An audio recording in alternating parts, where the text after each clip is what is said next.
Hello, I am Master Mario 548. You might be wondering why I'm buying a campfire in the middle of the woods. Well, I'm here to tell a story.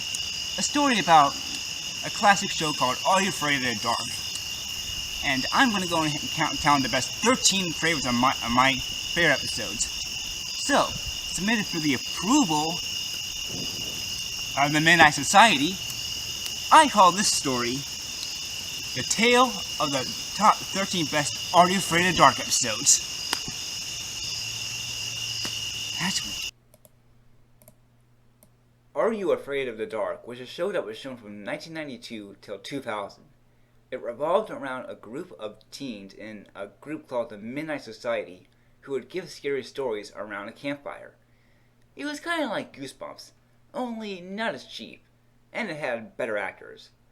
Well, sorta. It wasn't scary, but if it did, it probably would have gotten complaints from parents. Hell, the scariest thing on the show was probably the clown in the opening. Now we have them going around scaring everyone. However, the show was entertaining and was fun to watch, and we're going to count down the best of them. So let's count down the best 13 Are You Afraid of the Dark episodes. Why 13? Because it's Halloween. These are the best episodes. Number 13. The 13th Floor. What better way to start off the countdown than with an episode that has 13 in the title? In this episode, two siblings named Karen and Billy live in an apartment and like to play on the empty 13th floor. One day, they meet these weird-looking people who look like they belong on a Star Trek game show. All while Karen has these weird dreams of a man telling her they're coming. They get a letter to come to the 13th floor where it is now a game room. Which is a stranger danger alarm if you ask me. So, they go, play some games, Karen learns telekinesis, and the people try to take her. The siblings escape, but they see one of the people on TV. She tells them that Karen was left on Earth and they came back to get her. We then get a pretty scary ending where Karen has no face, just like her parents, I guess. This scared me as a kid. Just think of this happened to your sibling. That brother is probably scarred for life. And so am I. Number 12.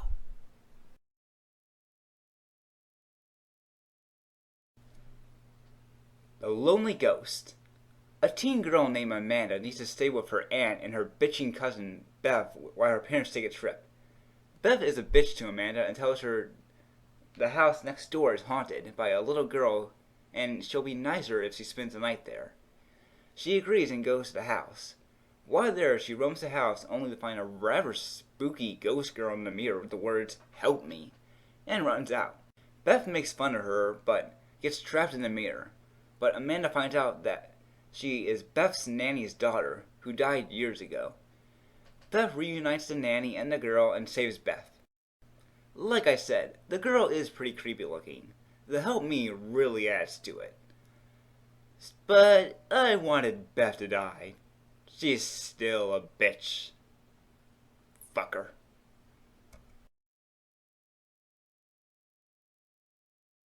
Number 11. The Mystical Mirror. Two girls named Laurel and Vicky work at a beauty shop.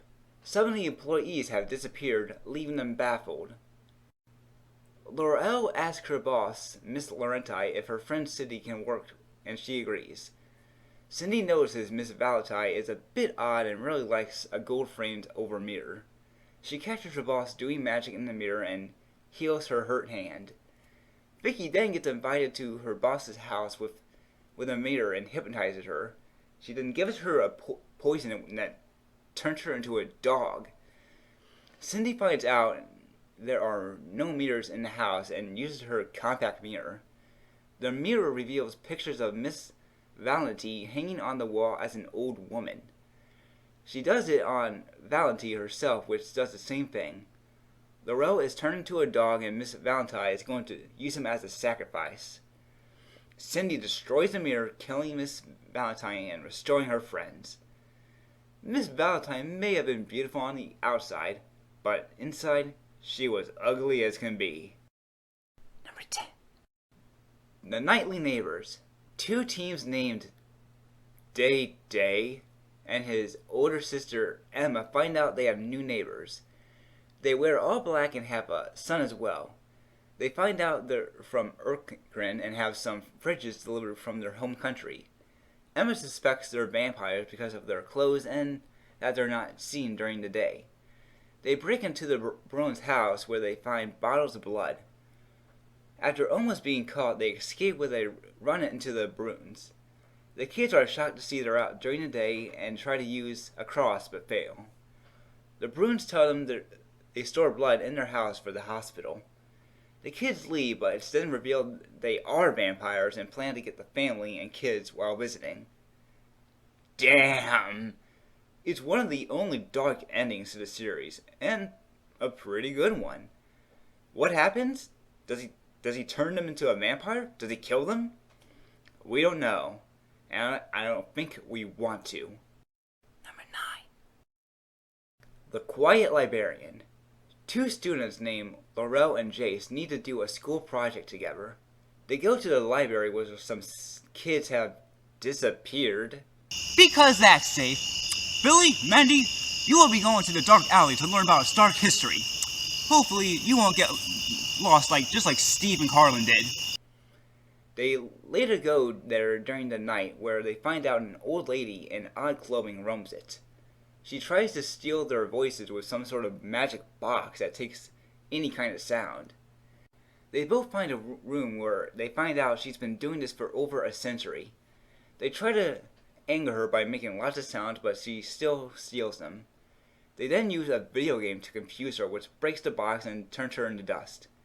A cop shows up and wonders what the hell has happened, where they show him the recent missing kids. The end reveals that the lady was the librarian from the 1895 to 1910.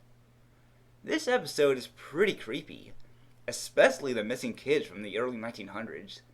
She dies a cool way as well. This episode will make you think twice about talking in the library. Number 8. Dead Man's Float. A lot of people like this episode, and it's not hard to see why. A geek named Zeke is a chemistry student. He has a crush on a girl named Cloris who is on the swim team. He tells her that he has a surprise for her and wants to meet with her in the boys' room.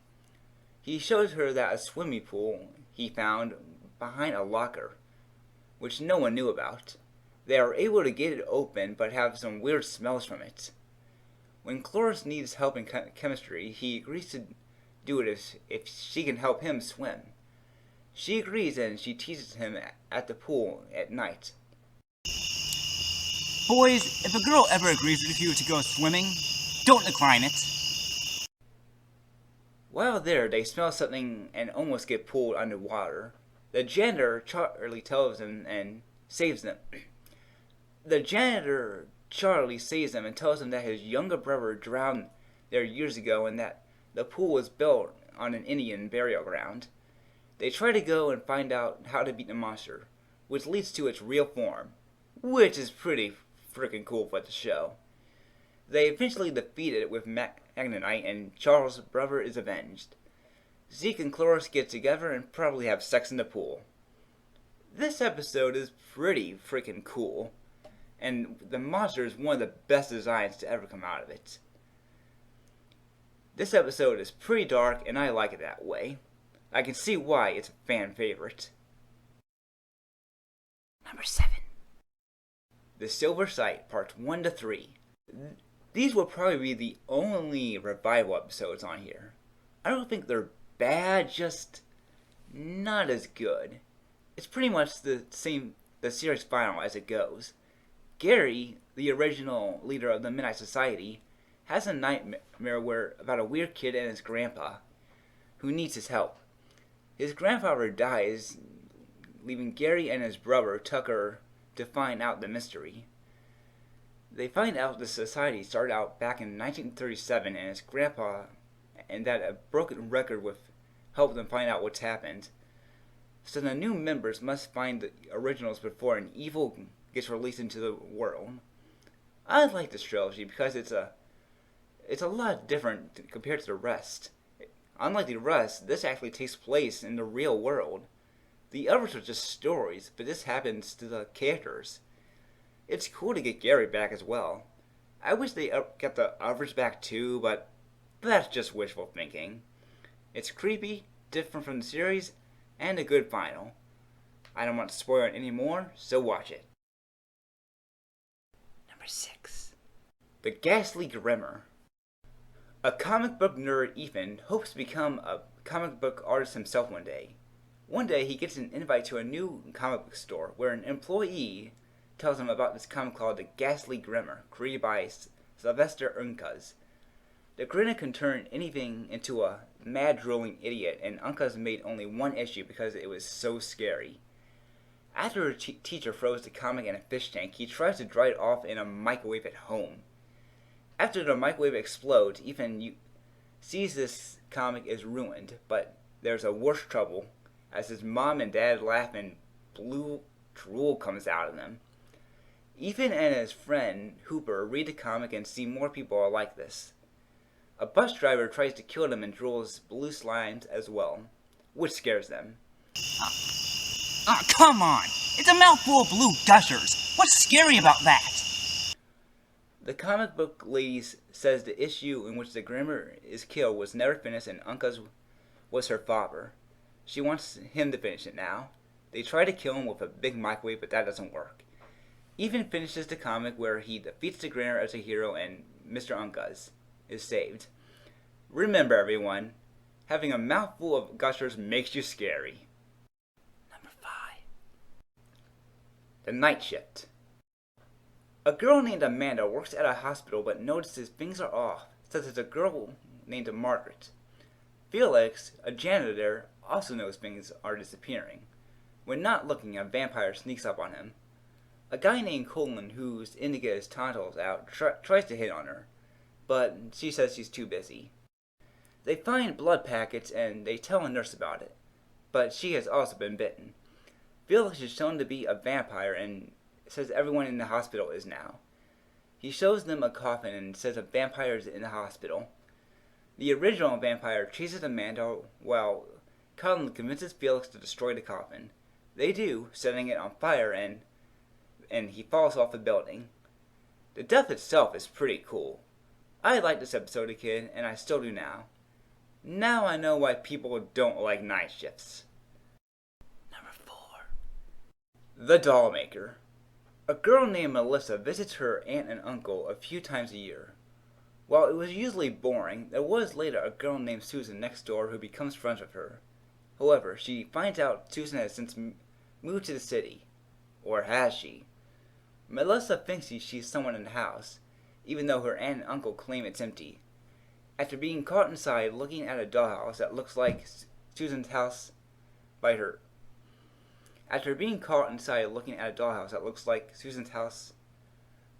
by her aunt, she explains Susan disappeared and her parents were too sad to stay. After she figures out Susan is in the dollhouse, she decides to save her. After getting inside, she sees Susan woos, turning into a doll. She and Susan try to find a way to escape and go into the dollhouse's attic. They decide to risk it by jumping out the window that looks like it's really outside. Melissa's aunt and uncle feel the worst when they find out she went into the house. Melissa then comes to them and, much to their surprise, Susan, who is back to normal. Seeing Susan as a doll is pretty spooky. Seeing the life being sucked out of her is too. Dolls are creepy enough, and this makes it even worse. Number 3. Apartment 214. A girl named Stacy and her mother have moved into the apartment after her parents' recent divorce, making things hard for her. She hears noises coming from apartment 214, even though no one lives there. She befriends a girl named Angela who lives in one of the apartments, but she also befriends an ugly woman named Madeline. They soon become friends, and Stacy visits Madeline every day and promises to visit on a special day. After breaking her promise one day to hang out with Angela, Madeline gets mad at Stacy. Madeline and all her things disappear for a while. Stacy returns to the apartment where she finds a painting of Madeline and herself. Madeline shows up out of nowhere and tells Stacy she hates this day, and that she broke her promise on the 10th anniversary of her death.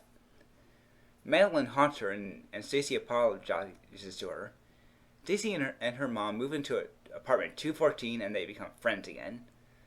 Madeline is pretty creepy.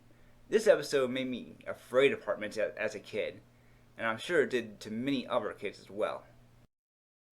Number 2. Station 109.1. A creepy kid named Chris is obsessed with death. Still obsessed that he buries his food under mashed potatoes while pondering what it's like to be buried alive. His brother Jamie plays a prank on him by letting him in a hearse. Chris pretends to be dead while the radio then comes on for a station called 109.1. Chris looks at it on the 90s internet and finds the address. He then walks into a dark, quiet, creepy building with some old people who are just sitting there, looking at numbers with their 90s slap bracelets. Chris goes to the service desk where Iago the parrot, Gilbert Gotsfield, answers.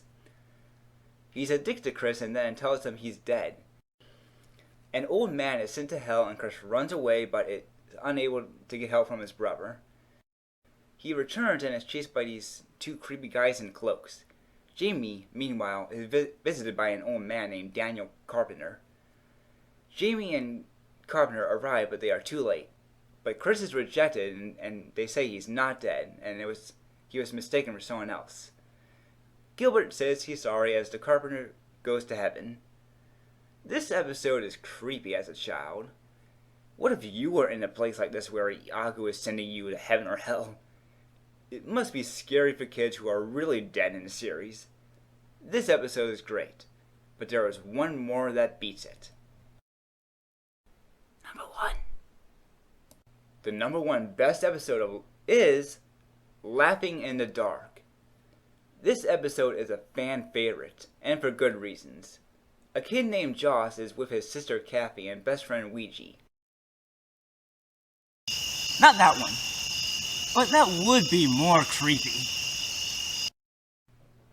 They are at a carnival where they dare each other to go inside a spook house called Laughing in the Dark. Where supposedly a clown named Zebo was burned when he tried to steal $4,000 back in 1924 with his own cigar. Ouija dares Joss to steal the nose. He does, and Ouija has to wear the nose to school for a week.